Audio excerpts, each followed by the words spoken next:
Mesdames et messieurs, bonjour à toutes, bonjour à tous, quel plaisir, quel régal de vous accueillir ici du côté du bowling La Sphère. On est à Fontaine-le-Comte, quelques kilomètres seulement de la localité de Poitiers. Évidemment, la 14e édition de la Bowling Promotion Tour. Le Master Series continue avec deux masters à mes côtés, évidemment. Le vice-champion d'Europe face au vice-champion de Norvège. Ça va être un match de tous les vices. On va découvrir tout de suite lequel des deux va tirer son épingle du jeu et progresser davantage dans ce tournoi.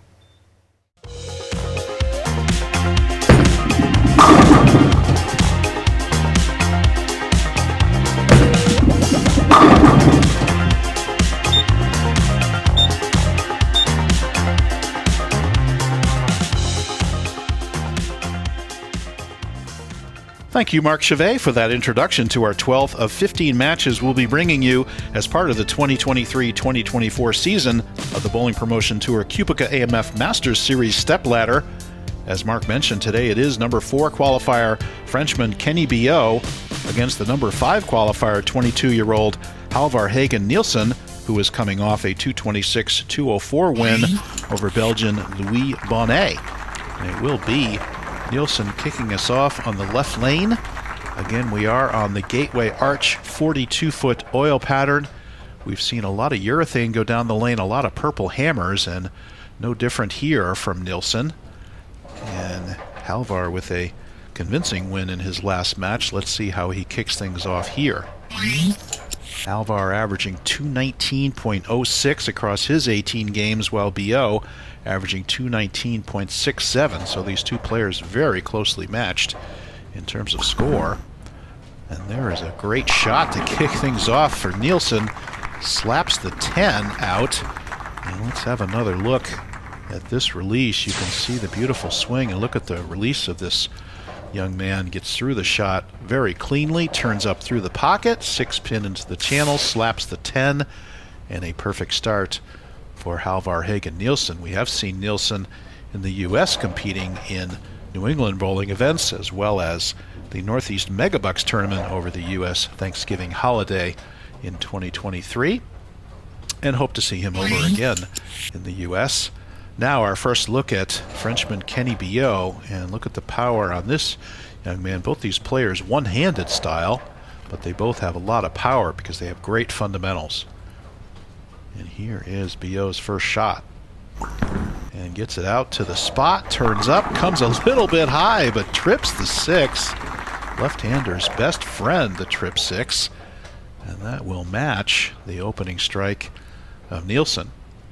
These two players have some history. In fact, they are teammates for Team Worlds, and they're up against Team Sirius in the finals of the team competition, which we'll be bringing you on this same YouTube channel.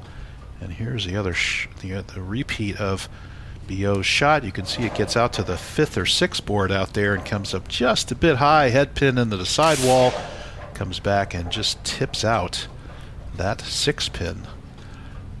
We've seen quite a few matches bowled on this Gateway Arch oil pattern, and we're starting to see some reactions in the mid lane. And let's see how these bowlers continue to adjust to that transition. We're perfect so far. And let's see how Kenny makes out on this left lane.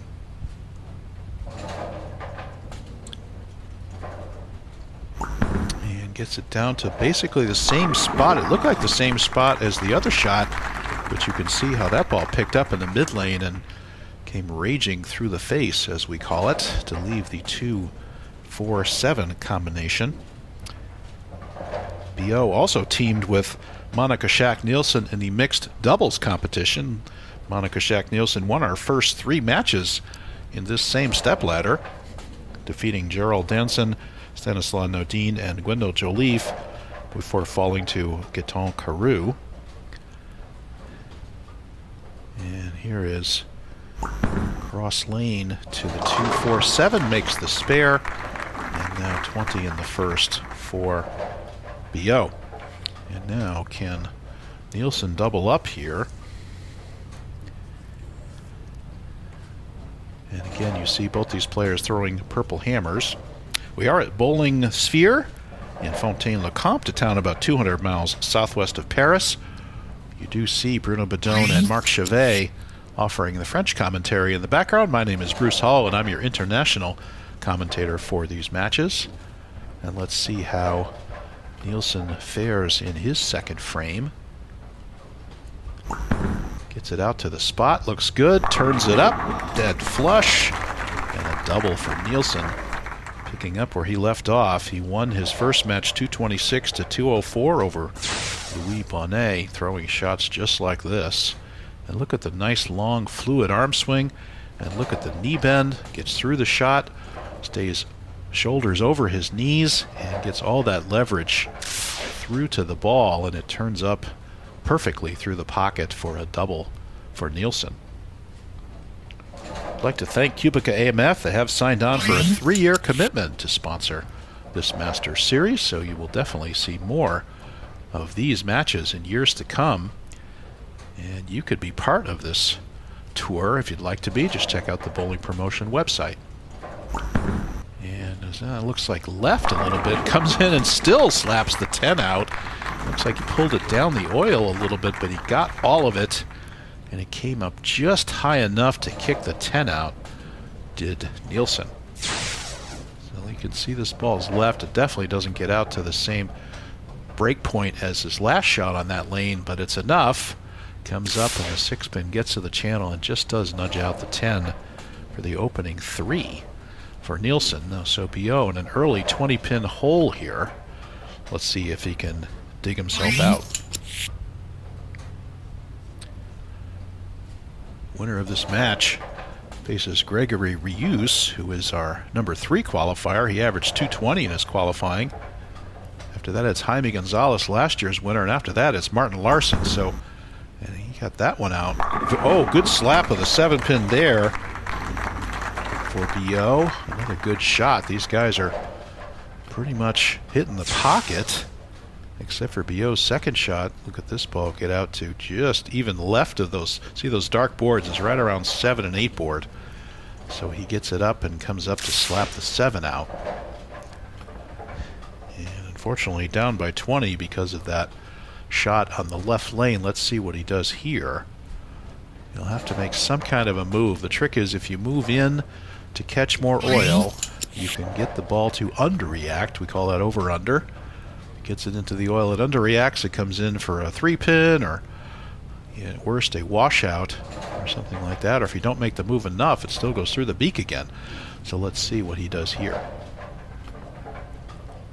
And gets it out to the spot, definitely left of the spot. It gets the carry. And I think he did make the move to get the ball further down the lane and left at the break point compared to where he was last shot.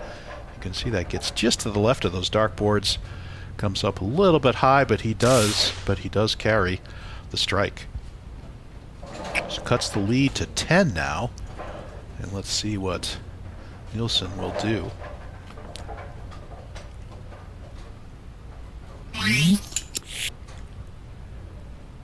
And Nielsen lined up pretty much the same on both lanes because he's done nothing but strike in these first 3 frames. Let's see what he does here. Another good shot, rips through it, gets it out, turns it up, dead flush. 4 in a row for Halvar Hagen Nielsen to get back to his 20-pin lead through 4. And look at the beautiful swing. He's got that cupped arm and rips up through that shot. And all that power going to the ball, high flush. And pretty much perfect execution there by Mr. Nielsen. Now, Halvar, what will he do on the left lane? It's hard to make any adjustments if you're locked into the pocket. So let's see what he does here. We have not seen a 300 game in these matches. Could we see one here? And gets that one left. Oh, he comes back. Gets it out to the dry. It reacts off the corner, comes up and slaps the 7 and the 10 out for the front 5 for Halvar Hagen Nielsen. Look at how this ball's out to the right. It gets out to the, boy, that's got to be the 5 or the 4 board even. Comes back up to the pocket and gets enough to carry both the 7 and the 10. I think you're going to see his reaction. He says, uh-oh, that's right, that's right. Turn it up. Yes, thank you.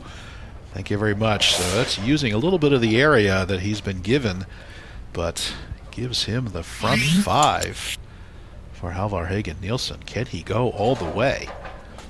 Now Billaut down by 30. Can he double up here and actually get it down to 10 despite Nielsen's front 5? Get that out to the spot. Another good shot and another perfect strike for Kenny Billaut. Good stuff. Gets it back down to 20 pins. He can cut the lead to 10 here despite Nielsen's front 5.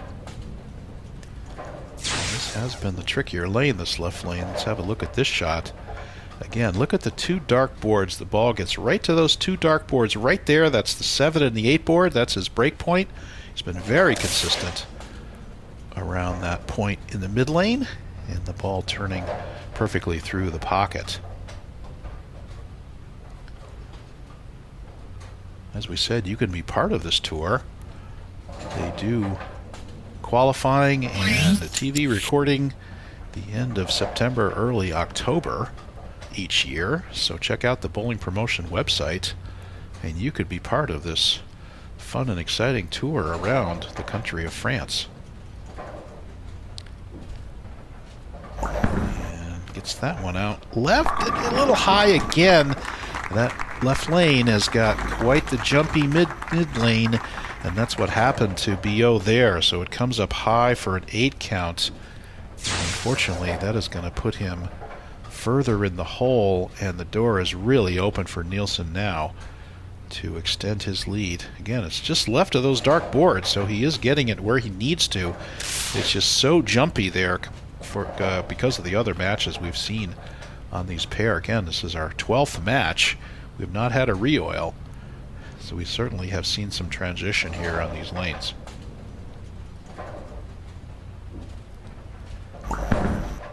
And over for the spare on the 610. Good cover there.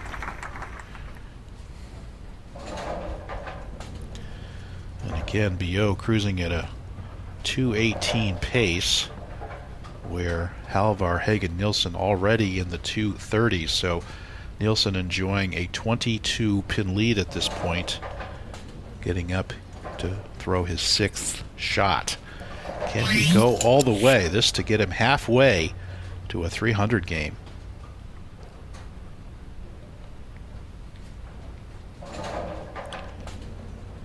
And let's see. Again, don't make any adjustments if you're perfect.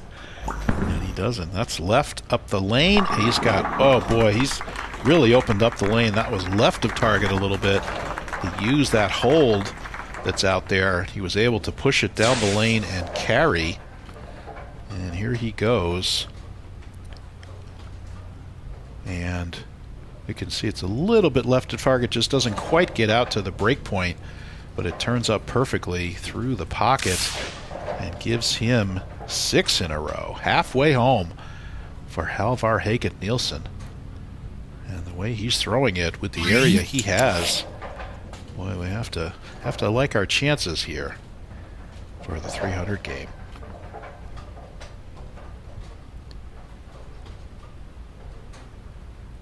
And another good stroke, gets it out to the dry, turn it up. Oh, mixer 7, a good shot, just a little bit late to the pocket. Leaves the mixer 7, maybe a little bit of the announcer's curse there. And you can see he got through it well. He didn't want to pull it like he had the last one. He got it to the spot very nicely. Could easily have gone. The head pin goes into the sideboard and misses the 7 pin. I think he likes this shot better than he's liked the last couple. He turns it up, please carry, and unfortunately it won't go. He's like, okay, let's make our spare and enjoy our 32 pin lead now.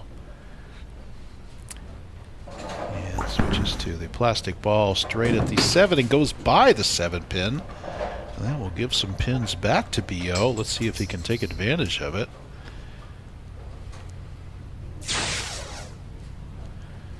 And you can see he gets up and gives it a pull. Kind of yanks across it. Maybe stuck at the line a little bit. And now Can Billaut come back and double here? He could actually get this within less than 10 pins if he can double here.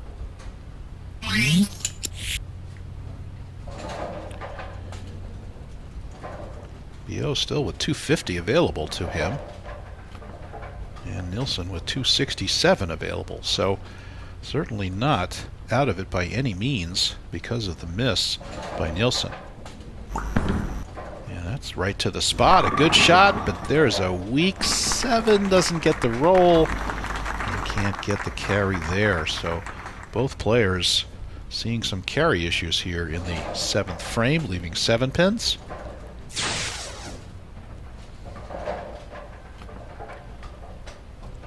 And you can see this is right out to the spot. I think he threw the shot on the right lane that he needed on the left lane because the right lane's a little bit tighter. I think he really pushed it to the spot, just came up a hair late off the spot behind the head pin, and leaves the weak 7. And now for the spare ball, goes right at the 7 pin and cleans it up perfectly. Unfortunately, now still 31 or 21 behind, we should say. And now in desperate need of strikes here at the back end of this game to make up this 20-pin deficit. Yeah, they're even in count, and 20 pins in marks is Nielsen ahead right now. Other matches in our stepladder so far, Gaetan Carew, we said, defeated Monica Schack Nielsen, then lost to Sophie Kiergaard Nielsen. And then she beat her twin Karen before falling to Anthony Tréguidet of France. Tréguidet then beat Jack Blythe and Heloise Courtin before losing to Bonnet, who then lost to Hjalmar Hagen Nielsen. So, and now high for a 6-pin. This is the bowler's biggest problem when you have 7-pin, 6-pin. Again, we have the tighter lane on the right for the lefty, the drier lane on the left, and that's how the lanes are playing. He comes up and leaves a weak 7 on the left lane, followed by a 6-pin on the right lane. He had a 6-10 high, his last shot on this lane. So, unfortunately, Kenny Billaut unable to dial in the strikes here, he's around the pocket, but cannot put the string of strikes together. And now he's got a 236 maximum, with Nielsen going at a 237 pace, meaning if he were to just get strikes and spares on the way out, he would have 237. So might need a little help, actually, from Nielsen at this point, would Billaut. Again, we do have mixed doubles finals coming up. We have team finals coming up. If you hit like and subscribe on this YouTube channel, we are over 32,000 subscribers, which is very cool. I'm really glad and hope you're enjoying this great international competition brought to you by Bowling Promotion and Mr. Bruno Bidone, our most excellent promoter. And Nielsen now just needs marks to lock this up. And there's a balk. I wonder what happened there. If he kind of started and stopped, didn't like the feel in his hand. There's no shot clock, so no harm, no foul. Actually, new rules in the PBA Tour this year that if you have a shot clock violation, it's not going to be a fine anymore. It will actually be a foul, and 0 for the shot. So that will be a very interesting development for TV shows for the PBA Tour. And now Nielsen gets this shot off, straight up the lane, turns it up, and saws the rack. That was a very unusual hit. And the lanes didn't even recognize that 4-pin. It was such a strange hit. I don't think I've ever seen that. It was a can opener hit. And indeed, the 3-pin and the 7-pin made it out. Let's watch what happened here. It looks like a 4-pin was left, but maybe that was the 2-pin sliding over. Let's see what happened here. So the ball comes up for this can opener. No, it just stays a 4-pin. just nothing hits it. It just rocks, and for some reason the machine thought it was a strike. So that was a very unusual hit for Nielsen, but again, just needs marks here to lock up this match. And he'll go over to his plastic ball. We saw him flag a left side spare earlier, that 7-pin, just in the last frame. And so now we have our setup, and let's see how we do here. Once again, Gregory Reuse awaits, and then Jaime Gonzalez, last year's winner, and then Martin Larson. So a murderer's row of great players coming up here on this Masters stepladder. And no trouble there on the 4-pin. And that will preserve his lead. And coming in now to the last couple of frames, Nielsen just needs to stay clean here, and he should lock up this match.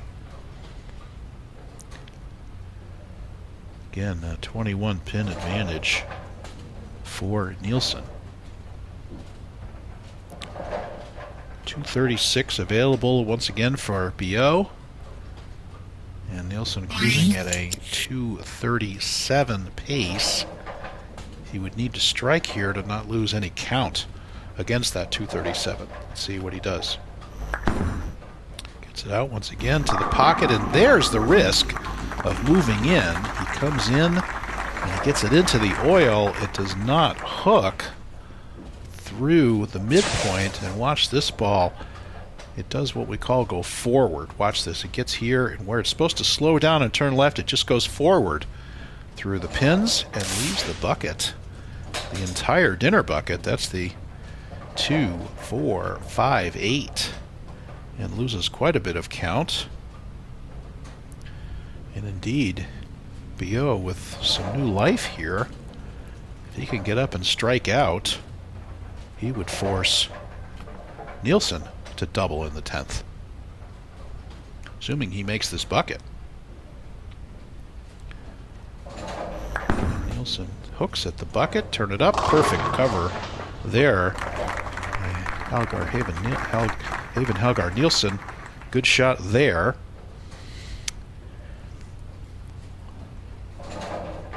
And now Billaut really needs to go off the sheet here to put some pressure on Nielsen.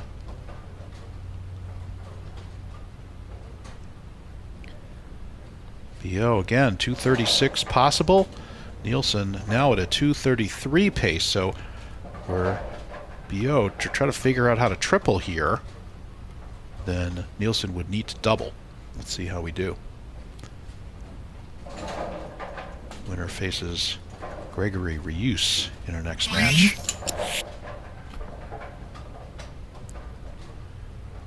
Billaut taking his time, has been nibbling around the pocket. With a 7-pin last time in this lane and a 6-pin on the other. Let's see what he does here. Gets that way out. Turns up, and oh, a 6-8 in the pocket. He says, I left a 7-pin. I got it out to the dry. The ball turned up nicely and comes up for the 6-8 split. And that actually might be the match. If he can make this and then double, he might be able to force Nielsen to mark in the 10th.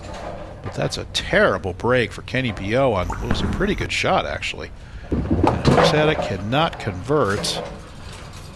And so we'll maximum 213 right now, and all Nielsen will have to do is keep it on the lane in the 10th, and that will be that. Boy, a very, very unfortunate break for Kenny Billaut, and he put 3 together and then just lost his look. Came high for a 6-10, and then it was a weak 7, then a 6-pin, and now a 6-8 in the pocket. So really just that one shot out of the pocket. And unfortunately, Billaut lost his carry, and it will cost him this match. And of course, now we get it out to the spot. Turns out perfectly. Gives him the strike, but it will be Halvar Hagen Nielsen moving on to face Gregory Reuse in our round 13 of 15, so we're getting down to it here. And please stay tuned for the interview between Marc Chavet and Kenny Billaut at the conclusion of this match. Once again, my name is Bruce Hall, and I'm your international commentator. It's my privilege to be part of this exciting Bowling Promotion Tour competition, thanks to Bruno Bidone, our most excellent promoter. And another good shot. That one jumped off the dry, comes up high, and it will be a 2-0 game for Billaut. Unfortunately, he looked so good. He went strike spare next three. He was already in the two teens after five. He has the 1-6-8 and was not able to put any doubles together after that. What a nice conversion there on the baby split. And we leave Billaut with 2-0-3. And now Nielsen just needs to keep it on the lane. And that will be that. One pin is a winner. I think he can manage that.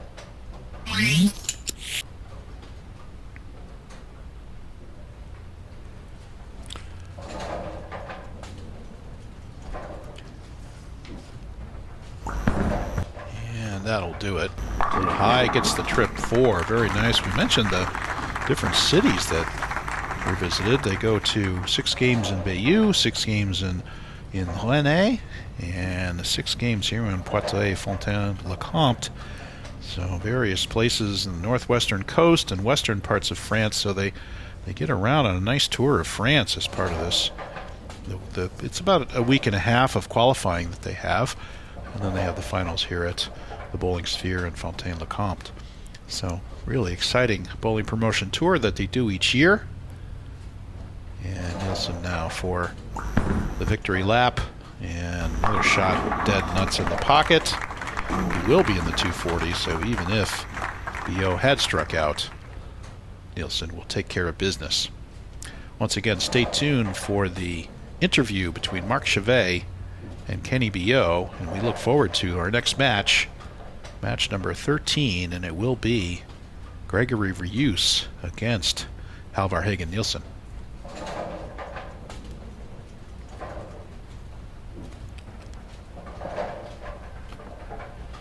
And Nilsen with just one more shot here will wrap up his 240 game. Very nice. 226 last game, looking at 240 here. And what will he be able to do against Ruiz?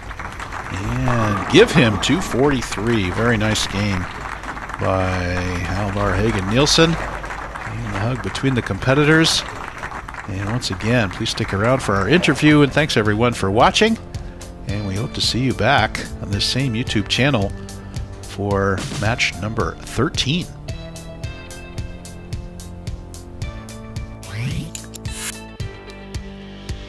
Here's a slow motion of one of Nielsen's great shots. You can see he gets it right out to those dartboards, turns it up. That's the shot in the first where he slapped that 10-pin out. And here is a good look at Billaut getting it out again to those dartboards right on 7 and 8 and turn it up through the pocket, and there's his first strike with that friendly trip 6. So alongside the runner-up from the European Championships, Kenny Billaut in the flesh out of France. Kenny, it was a difficult game indeed for multiple reasons. Maybe reason number one, a little bit of pressure coming out there. Halvar obviously had a game before you. He was well attuned to the lanes. You had to discover that and fight against yourself in the first part. Oui, Halvar venait d'arriver. Halvar était déjà sur les pistes, venait d'arriver. Halvar était en confiance parce qu'il venait de gagner son match avec un très bon score. Je venais d'arriver et je ne connaissais pas trop les pistes. Ça m'a un petit peu dérangé. En plus, il a très bien joué, donc tant mieux. And so Halvar obviously had the advantage. He had one match before that he performed really optimally in. I had to discover the lanes. It was a little more difficult for myself. Also, Kenny talking about the performance of the Norwegian opponent, shooting 6 strikes in a row. That's got to add a little pressure onto your shoulders as well. Oui, tout à fait. C'est vraiment difficile de pouvoir suivre après 6 strikes. On doit juste patienter qu'il fasse une erreur pour entrer dans la brèche. Et malheureusement, la brèche s'est présentée trop tard et je n'ai pas réussi à la saisir. So for me, it was difficult. After those 6 strikes in a row, you needed to have some sort of moment where the opponent is not able to perform. It took a long time for me to get there. It was too little, too late, says Kenny Billaut. Thank you very much, Kenny.